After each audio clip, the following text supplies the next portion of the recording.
Saka mo, bro, pala may ambag ako ha. Ayan guys, so meron tayo dito expander. Ayan o. Hello clingers. Ayan, Hello, oh. cleaners! Ayan, so papalit tayo ng ng gulong kasi na-flat. Ayan. So, ito.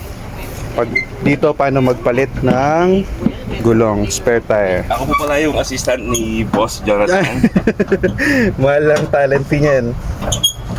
Ayan, so dito siya ina-unscrew Sa loob. sa loob, dito sa likod para bumaba yung gulong dito sa ilalim. Tapos kailangan may... Ayan. Ito siya. Kailangan bro may Holy Bible. Ayan. Kailangan may Holy Bible para safe. Lumulwag ba bro? Hindi ko mabara yan. Oo, tapos meron daw siyang dapat hindi isasagad. Hindi sasagad?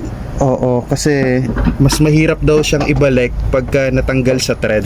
So, Ay, nga yun bro. so kailangan may limitation lang siya. I don't know lang where. Yeah, bro. Oo.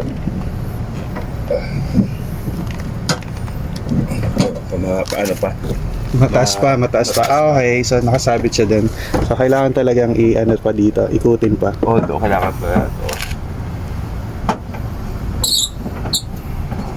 Ayan.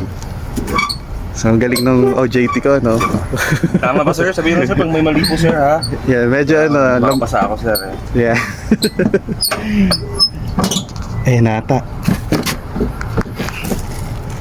Yun. Yun o. Galing. Oh, So, ganun. pasado na. Pasado na. Pasado na, Pwede na pasado ito mag-nursing.